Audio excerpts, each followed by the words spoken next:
Hello friends, once again I am Dr. Nilesh Chinskar, pulmonologist and intensivist. आज एक important treatment option के बारे में बात करनी है और वो है oxygen therapy and oxygen devices. बहुत बार हॉस्पिटल में मरीज ऑक्सीजन की कमी के कारण भर्ती होता है, जिसको आम भाषा में हम रेस्पिरेटरी फेल्योर बोलते हैं, जिसके कई सारे रीजन हो सकते हैं। रेस्पिरेटरी फेल्योर में ऑक्सीजन देना ये एक ट्रीटमेंट का अनिवार्य हिस्सा है। तो ऑक्सीजन कैसे दे सकते हैं, किस पेशेंट को कौन सा डिवाइस लगता है, ये जानने के लिए और ये बताने के लिए मैंने ये वीडियो बनाया। बेसिकली दो इम्पॉर्टेंट रीज़न है जिसकी वजह से आज मैं ये सारी चीज़ें आपके साथ शेयर करना चाहता हूँ। पहली, एक तो आप सब लोगों ने कोविड में ये देखा है कि ऑक्सीजन कितना इम्पॉर्टेंट होता है और उसकी वजह से कितने लोगों की जान जा सकती है। और दूसरा और बहुत इम्पॉर्टेंट, बहुत बार ऑक्सीजन की कमी पूरी करने के लिए किसी बीमारी की वजह से मरीज को वेंटिलेटर पे रखना पड़ता है और वेंटिलेटर पे ऑक्सीजन देना पड़ता है। तब कुछ लोग रिश्तेदार ये समझते हैं कि मरीज को ज़बरदस्ती वेंटिलेटर पे रखा गया है या मरीज की जान चली गई है लेकिन फिर भी वेंटिलेटर लगाया गया है। तो ये मिसकंसेप्शन दूर करने के लिए और ऑक्सीजन का इम्पोर्टेंस बताने के लिए मैं आज आपके साथ कुछ बातें शेयर करना चाहता हूँ। अभी सबसे पहले तो मैं आपको ऑक्सीजन देने के लिए इस्तेमाल करने वाली डिवाइसेस की जानकारी देता हूँ और उसके बाद आपको डायरेक्टली पेशेंट के ऊपर वो कैसे इस्तेमाल किए जाते हैं और वेंटिलेटर पेशेंट और अन्य ऑक्सीजन डिवाइसेस वाले पेशेंट कैसे होते ये भी बताने वाला। ये है पहला डिवाइस, नेजल प्रॉन्ग्स या नेजल कैनुला, जिसे ऑक्सीजन सोर्स को अटैच करके ये दोनों आपके नाक में लगाते हैं और इस तरीके से ऑक्सीजन दी जाती है। इससे आप लो फ्लो में ऑक्सीजन ले सकते हैं up to 6 litres per minute. इसी की तरह दूसरा डिवाइस है ऑक्सीजन मास्क, जिसे इस तरीके से लगाया जाता है और आप इसमें भी लो फ्लो 6 लीटर्स तक ऑक्सीजन ले सकते हैं। अगर इससे ज़्यादा ऑक्सीजन की ज़रूरत अगर किसी मरीज को है तो इसके लिए उसका प्रावधान वेंचुरी मास्क या NRBM नॉन ब्रीथिंग मास्क से हो सकता है। वेंचुरी मास्क ये इसी तरीके का मास्क होता है जिसे नीचे एक डिवाइस अटैच किया जाता है, जो कि कलरफुल डिवाइसेस होते हैं, जिससे आप कंट्रोल्ड ऑक्सीजन दे सकते हैं 8 litre, 10 litre, 15 litre according to the need of patient, और उसी हिसाब से फ्रैक्शनेटेड ऑक्सीजन एयर उसमें जाता है। उसके बाद आता है रीब्रीदिंग मास्क, जो भी इसी तरीके का मास्क है, जिसे ये बैग लगाया जाता है और जिसमें आप हाई फ्लो में मैक्सिमम फ्लो ऑक्सीजन से मैक्सिमम फ्लो 15 to 80 लीटर तक आता है, उसमें हाई फ्लो में आप ये दे सकते हैं, जिसमें ये बैग पूरी तरह भर जाता है और आप इसी तरीके से मरीज को देते हैं।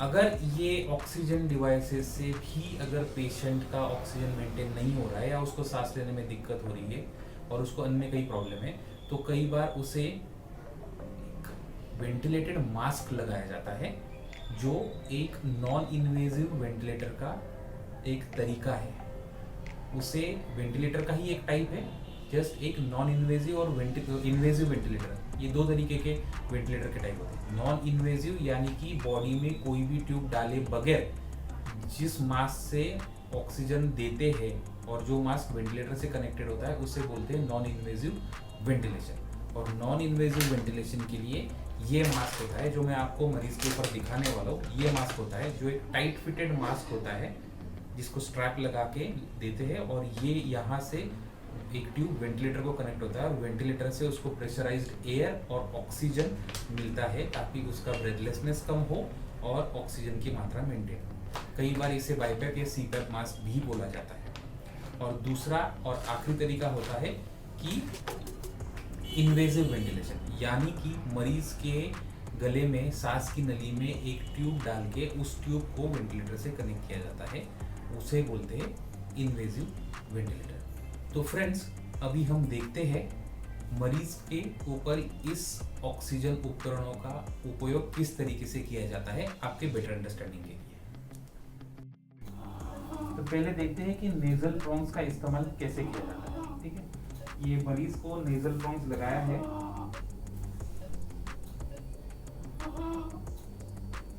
नाक के अंदर दोनों ये डाल के नेजल प्रोंग्स लगा के इसे सेट किया जाता है। इससे 6 लीटर तक ऑक्सीजन दे सकते हैं। जिनको लो फ्लो ऑक्सीजन की जरूरत होती है, इनके लिए ये अच्छा ऑप्शन है। इसी तरीके से O2 मास्क भी 6 लीटर तक ऑक्सीजन देने का एक जरिया होता है, जिसको इस मास्क की तरह लगाते हैं जो मैं अभी आपको दिखा रहा हूँ। ये है O2 मास्क या ऑक्सीजन मास्क।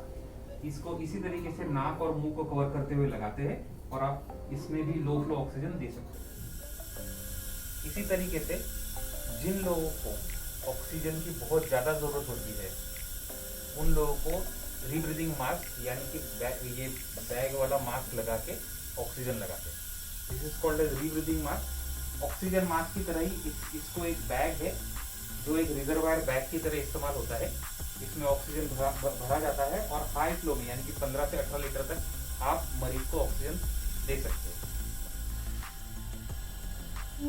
अभी non invasive ventilation, mask ventilation with ventilator, ये कैसे होता है ये आपको बताता हूँ। एक टाइट फिटेड मास्क होता है, जैसे कि ये मास्क है जिसको बोलते हैं NIV mask, non invasive ventilator mask, जो मरीज के नोज और फेस माउथ को कवर करते हुए लगाते हैं। इसको स्ट्रैप्स होते हैं जो टाइट फिटेड होता है और आप ये वेंटिलेटर ट्यूबिंग है। आप ये ट्यूबिंग से वेंटिलेटर को कनेक्टेड होता है और वेंटिलेटर से प्रेशराइज्ड एयर आके मरीज को प्रेशराइज्ड एयर विद ऑक्सीजन दिया जाता है ताकि उनका ब्रेथलेसनेस और रेस्पिरेटरी फेल्यूर की तकलीफ कम हो। ठीक है।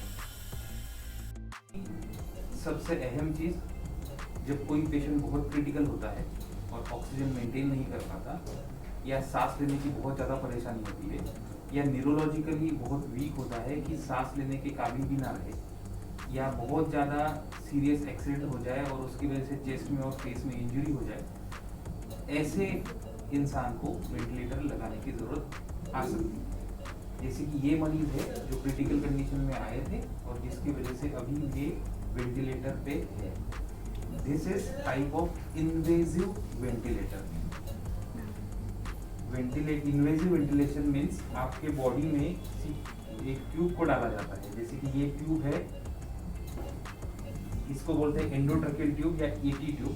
ET ट्यूब को सांस की नली में डाला हुआ है और इसको वेंटिलेटर इस ट्यूबिंग की सहायता से लगाया गया है। ये वेंटिलेटर के फिल्टर्स हैं और ये ट्यूब के साथ इस ET ट्यूब को अटैच करके पेशेंट को वेंटिलेटर से सांस ली जाती है। वेंटिलेटर की एक सेटिंग होती है जिसको इंटेंसिविस्ट सेट करते हैं और इस हिसाब से जब मरीज सांस लेने के काबिल ना रहे तब उसको ये इन्वेजिव वेंटिलेशन लगाया जाता है।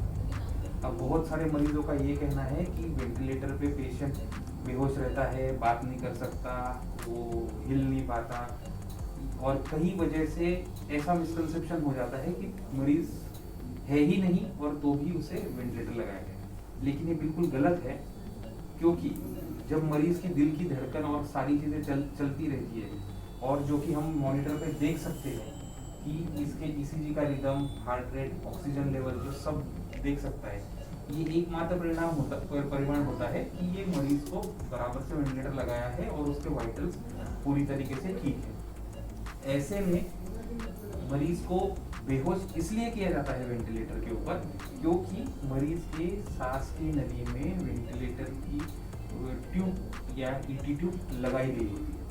अभी आप सोचिए, अगर आपके गले में कोई एक खाने का निवाला फंस जाए या पानी गलती से चली जाए तो आप जोर से खांसते हो। तो इसी तरीके से सोच के देखिए कि अगर आपके गले में किसी ने ट्यूब या कोई चीज़ डाल दी तो क्या आप सीधे तरीके से शांत बैठ सकते हैं? नहीं। तो ऐसे में ही मरीज के गले में अगर ये ट्यूब डाला जाता है तो मरीज काफ़ी ज़्यादा स्ट्रगल करता है और इस स्ट्रगल के कारण वेंटिलेटर अपने ब्रेथ बराबर से दे नहीं पाता और मरीज को बराबर से ऑक्सीजन या सांस वेंटिलेटर की नहीं मिलती है। और यही कारण होता है कि मरीज को सेडेट पैरालाइज यानी कि बेहोश किया जाता है और फिर वेंटिलेटर से सांस दी जाती है। जब मरीज के बाकी पैरामीटर, ब्लड पैरामीटर, अन्य वाइटल्स ठीक हो जाते हैं तब उसका कॉन्शियसनेस चेक किया जाता है और उसके बाद वेंटिलेटर हटाने की प्रक्रिया शुरू होती है। तो इसलिए फ्रेंड्स, ऐसा बिल्कुल नहीं है कि वेंटिलेटर पे मरीज जब चला जाता है तो आता ही नहीं है। काफ़ी सारे मरीज इस अस्पताल से और बाकी कई अन्य हॉस्पिटल से वेंटिलेटर से ठीक होके गए हैं और जाते भी हैं। और ये आखिरी तरीका होता है, जब मरीज क्रिटिकल आता है तो उसको इस तरीके से वेंटिलेटर लगा के वेंटिलेट किया जाता है। सो फ्रेंड्स, ये सारे पेशेंट्स और ये सारा इसीलिए बताया गया ताकि मैं चाहता हूँ कि आप सब लोग ये समझें, ऑक्सीजन ये एक बहुत ज़रूरी चीज़ है और ऑक्सीजन एक कंट्रोल तरीके से दिया जाना बहुत इसेंशियल है। और इसीलिए ये डिफरेंट ऑक्सीजन डिलीवरी डिवाइसेस बनाए गए हैं। और तीसरी और अहम चीज़ कि जब भी मरीज़ वेंटिलेटर पे होता है तो ऐसा कतई नहीं है कि मरीज़ बाद में ठीक हो ही ना पाए। वेंटिलेटर वाला मरीज़ भी बाद में पूरी तरीके से ठीक होता है। सो फ्रेंड्स, आज के लिए इतना ही। अगली बार किसी अन्य बीमारी या किसी अन्य ट्रीटमेंट के बारे में बात करते हैं। Thank you very much.